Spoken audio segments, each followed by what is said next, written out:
When I first like started to officially cheat, right? It did not start off with me like sleeping around and stuff like that. It started off with me getting like sexual favors. Like I'm talking about I could not stop.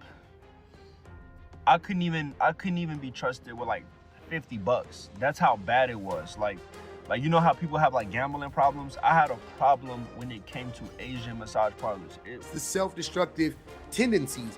Where did that come from? This is what I be saying about men. They don't never heal. He don't sound healed. He can talk about it now. He don't sound healed. I don't think that is funny. Even though I'm very humorous, I think that cheating is a very bad thing, whether a man is doing it or a woman is doing it. So cheating is something that I have taken complete accountability for. I haven't taken any accountability for it. You're blaming the devil. I guarantee y'all ain't heard this story yet. I guarantee y'all ain't heard this shit yet. This shit is so funny, and not in a comical way. Like it's just it's amazing. It's astounding. This man is just openly going to talk about how he used to cheat. Now, I don't mind men being transparent. I try to be as transparent as I could be, without like oversharing. I feel like, and definitely without like embarrassing, like women or whoever I've dealt with. Like a part of my story is somebody else's story. You know what I mean? So I got to be careful with the things that I divulge sometimes, because what if they don't want, you know what I mean? Like, what if they don't want that to get out? What if my wife doesn't want me to talk about that or whatever, because she's embarrassed by it or whatever case may be. So I don't, like, you can't just be on here just like saying every fucking goddamn thing. But I always personally make sure that everybody knows, like, no, yes, I've been a part of the problem. I got my things. I'm working through things. I got to grow, yada, yada, yada, right? I don't want anybody to think like I other myself or anything. That's fine. I think that that's okay for me. I feel like that's a healthy approach. That is a totally different thing than starting a page and just, to me, oh, like it's all like he's bragging about how he cheated. He doesn't sound contrite. He doesn't sound remorseful. It sounds like he's just bragging about it. He's just bragging about it. That's what it feels like. That's what it sounds like. And this is amazing. Like it's amazing. Nobody told him to do this. He's doing this all on his own. When I first like started to officially cheat, right? It did not start off with me like sleeping around and stuff like that. It started off with me getting like sexual favors. So like anybody who's familiar with Rush Hour Chris Tucker, when he went to the he was like, I'm going to the Asian massage parlor, and then he went into the place and it was like a bunch of like beautiful Chinese women that he could choose and pick, and then they all surrounded him. I thought that was what it was gonna be. Let alone that was not the situation at all. Like I went there like first time, right? And it was like an old lady, like a real old lady. Like it put my guards all the way down, and I went in pretty much. Take off your clothes, take this off. Lay flat, got a massage. Everything was good. Then she told me like turn around, and then when I turned around, she said, "I'm like, what do you mean?" She was like, $40, baby, $40. I gave her $40. She gave me a hand job. And from that moment on, I was literally hooked. And it went from I went again and again and again and again and again and again and again and again, to the point where I literally went to like, Goddamn. Again and again and again and again. Goddamn, nigga, how much? It was that good? Jesus Christ. Goddamn, bro. That many agains? again and again and again and again and again and again, to the point where I literally went to like I want to say like in a span of 5 years, I think I went to like 950 plus Asian massage places, getting happy endings. What? Give me a second, y'all. Let's do the math on that one. Let's see. We got it. We're gonna do the math. $40 times 950. $40 times 950. $38,000. We're gonna do that. Divided by 5. He was spending $7,600 a year net, not gross, net. So if he made $80,000 a year, he was roughly spending 10% of his net income on going to massage parlors and getting wanked off. That's, those 40 plus tip, right? Burning through his resources that he could be given to his wife. And here's the thing. And here's the thing. This is one thing, another thing that I hate about men when they tell this lie about women cheating and men cheating. One difference also when men and women cheat, women don't spend money on cheating really. They don't really spend money on cheating. They don't rent hotel rooms. They don't, you know what I'm saying? Like they don't pay for their man to they don't trick off on a side nigga. They don't be getting his hair cut for him. They don't be buying him shit really.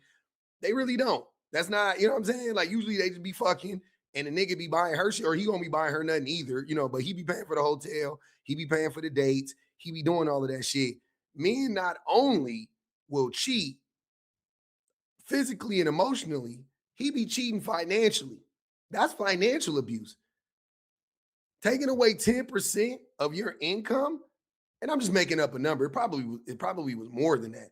But taking away 10% of your income, reallocating that to cheating, crazy. Crazy. Plus time is money.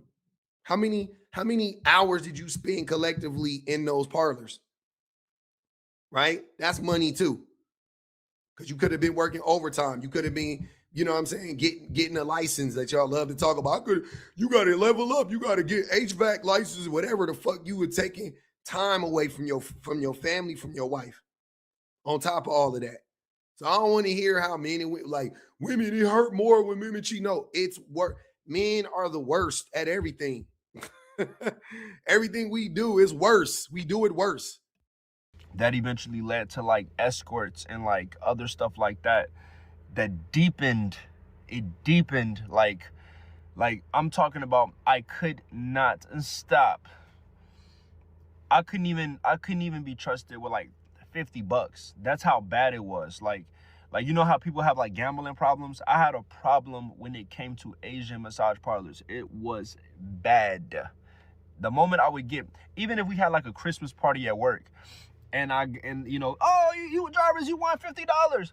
Immediately from head to toe, my body would start to burn. Like it'll burn, shake. Like I would literally, there were times where I'd be at hotels and I would literally be shaking. You a little freaked out, ain't it? You a little freaked out, ain't it? That boy all the way freaked out. He overly going. Overly going. I don't know if you guys seen that movie Black Snake Moan. My body was literally shaking because I was desiring it so much and I was trying to fight against that sexual pressure. It led me to all sorts of places, escorts, doing favors, all kind of stuff like that. And it was just a Doing favors? What you mean? no go. It was a very, very bad situation that applied so much deep and negative perpetual pressure on my relationship with God, my relationship with my wife, my relationship at home with my children, my babies, and just period. Like I was disgusted with myself. My self-esteem got lower. I was literally destroying my wife's self-esteem, destroying my self-esteem, and it felt like I could not stop. There was times where I would get off the table after an Asian massage parlor experience, and I would literally be fully unclothed on the ground crying. Like I'm talking about, I was so emotionally broken, completely broken. A lot of times men, we feed our sexual desires for years. I'm talking about for years. And we don't understand that giving the devil that foothold into our lives, it is literally TD Jakes, calm down. I don't want to hear nothing about the devil. Stick to the script. How? Why? What? This is what I be talking about when it comes to like promiscuity, right? There is an underlining thing. There's an underlying like issue here with him that he has yet to address. He blaming the damn devil. He blaming Lucifer and shit. No. What happened when you were a child? What happened when you were a teenager? Where that there is something there that made you this impulsive and compulsive. There's something there. You just didn't want to do this just because it felt good, because you can get your wife to jack you off. Your wife would gladly jack you. I'm sure your wife would gladly masturbate you off if you wanted her to. So why did you need to go to these parlors? Why did you need, like, it's the behavior, it's the self-destructive tendencies. Where did that come from? This is what I be saying about men. They don't never heal. He don't sound healed. He can talk about it now. He don't sound healed. If you were healed, you would be able to, you'd be like, yes, I actually identified. I went back and I remember, like, my uncle showing me porn from the ages between 8 and 13. That's I started watching my first pornography when I was 8 years old. Like, where did this shit come from? This didn't come out of nowhere. It came from somewhere, fam. You got ADHD? Something. It came from somewhere. Really a foothold into our marriages. But we have held hands with this demonic spirit for so long that it does not leave when you get married. It stays. It is like, oh yeah, no. We're going to have our way with you still. And it pulls you. Then you have all of these women that come and all of these new suggestions and all of these new desires that come, these new women that come. The enemy will keep pulling. And that's what happened. So I met the girl at my job. Like I said, she reached out to me, DM me and everything like that. You know, very, very flirty. We began to meet up. And the thing about it was she was not like amazingly beautiful. You know what I mean? Like, she was average at best. But the thing about it was, I think that's kind of how it flew under the radar a little bit, was the fact that I wasn't looking at her like, oh, she's bad, she's so fine. No, she was like decent, she was cute or whatever, but it wasn't like heartthrob, you know what I mean? So I felt comfortable to talk to her in person and stuff like that. But I didn't understand the emotional effects of talking to a woman for so long and how it will literally bind you and connect you with that woman. And we Is he making a case for that men and women can't be friends? this nigga, this nigga's the worst. He ain't learned shit. Well, who are you? Who is this message for? Who is your intended audience? Who were you hoping would watch this and receive this? I'm very curious now, because what the fuck? How is this helpful to anybody? Did you mention a little part about the devil and some spirits and nigga, get the fuck out, bro. You have done no work whatsoever, none whatsoever, none. built a soul tie. We trauma bonded so fast, so quickly. And that's when, you know, things got out of hand and Hold, stuff like that. hold on. I trauma bonding. What is where was the trauma bond at? Were you beating her? Were you abusive to her? Talking to a woman for so long and how it will literally bind you and connect you with that woman. And we built a soul tie. We trauma bonded so fast, so quickly. That's not what trauma bonding is. Trauma bonding is when an abused and the abuser connect over the trauma that the abused is suffering at the hands of the abuser. That's trauma bonding. It's not when two people have trauma. And you guys are talking about your trauma, if that's what you were getting at. I see how they just don't give these niggas no more psychology terms to weaponize and use and try to act like they've done any work. You haven't done any fucking work, bro. You're stuck. You don't know shit. This is disgusting.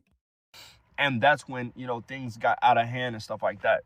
It took me a minute to get over that situation. Definitely took me a minute to get over that situation. But by the grace of God, was able to be delivered from it, was able to move past it, move forward from it. But I just want to give you guys a little context as to kind of my story and things that I've done a little bit. I intend to go into more of the situation. I know it's very triggering to hear. I know that as women, you know what I mean, I have a, you know, majority female audience base.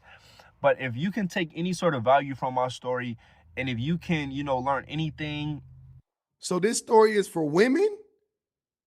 Not for men. This story is for women. These niggas, y'all can never, ever, ever, ever come after me. None of you niggas can. Y'all don't never make shit for men. It's always for women. Conveniently, y'all always trying to talk to women. Y'all always trying to convince women of some shit. Nigga, talk about me and the women gonna come. Don't worry about it. They'll come when you start talking about me and you start trying to express yourself and tell your story from, through the lens of a man and try to help other men. The women will be there. They'll watch. They'll listen. They'll support you. Don't worry about that. They'll come. They love to see men try to help other men. They love it. But you made this shit for women. That's crazy. How is this helping women? I'm curious. I would really appreciate you. Share the content, learn from it, laugh, get mad. I definitely get it. Um, but this is my story. You know what I mean? It's unique to me, it's unique to who I am, and I've been through a lot. So I'm sharing, what I've been through, what I've gone through, what I've done, so that it can in some sort of way bless somebody else.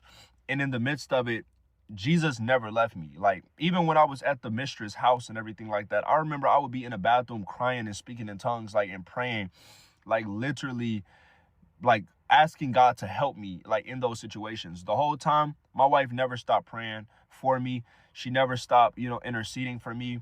Neither did my mother. These situations, cheating is a very bad, it's a very bad habit. It's a very bad mindset. It's a very bad decision to do. And I am advocating against it. I don't think that it's cute. I don't think that it's funny. Even though I'm very humorous, I think that cheating is a very bad thing, whether a man is doing it or a woman is doing it. So cheating is something that I have taken complete accountability for. And it takes You haven't taken any accountability for it. You're blaming the devil. You're literally blaming the devil for you being a fucking cheater. Just FYI. it takes strength. It takes perseverance to continue, in the path of fidelity when you've been in it literally your entire life. I seen my mother get cheated on. I never had like a consistent father in the house anyway. Like my dad was out the house and he cheated on her. You know what I mean? And my stepdad, he constantly cheated on her, so I thought I was following really after my father, my biological father's patterns, but really I have been continuing my stepdad's cycles and what he did to my mom, because that's what I seen. So you can't make an excuse like, well, I seen it. No, I have sons. I have 3 sons. So I have to make sure that I am creating a new cycle for the next generation. You know what I mean? So I hope that this encouraged you guys. Love you. So you grew up. It took him, the video is around 7 minutes and 30 some odd seconds. He didn't start talking about how he got there until minute 7. He talked more about the devil. He talked He talked more about trauma bonding and use that phrase out of context. He talked more about that than he did about, like I was saying, how did you get here? That was all I wanted to know. How did you get here? Come to find out, it's because he grew up in a house that a man was extremely abusive, and he witnessed 2 men, his father and his stepfather, both be extremely abusive to his mother. That's how you got. I knew it was connected to a man or the behaviors of men, but what? Which ones? Did they beat you? Did they turn you on to porn? Did they, you know, do the boosie route and pay some sex worker to sleep with you when you were 13 years old on your 13th birthday, as a rite of passage to manhood and all of this? Like, what happened? I knew it was a man. I knew some man fucked you up at some point in time. And lo and behold, in minute fucking 717 of a 7 minute and 30-second video, we finally found out it was him 2 motherfucking men. So why not talk about that? You trying to help me and talk about that. Talk about that. Tell them they don't got to be like they motherfucking stepdaddies and they don't got to be like they daddies. And if you thinking about cheating, talk to your partner about it. If you having feelings of cheating, talk to your partner about it. It's okay. It's okay. You'll be shocked. You would be shocked. I'm not, see, I didn't instantly go to therapy. No. You're thinking about cheating. Talk to your partner about it. You're having some insecurities about your relationship. Go to your partner about it. Don't go to your homeboys. You ain't got to go to your pastor. Go to your partner. They're not gonna. I guarantee you, they're not gonna leave you. like, like just tell them, like, because you need to get to the why. Why are you? You know what I'm saying? Like what? Like what's going on there? That's what you need to do. That's some news you can use, not this weird shit.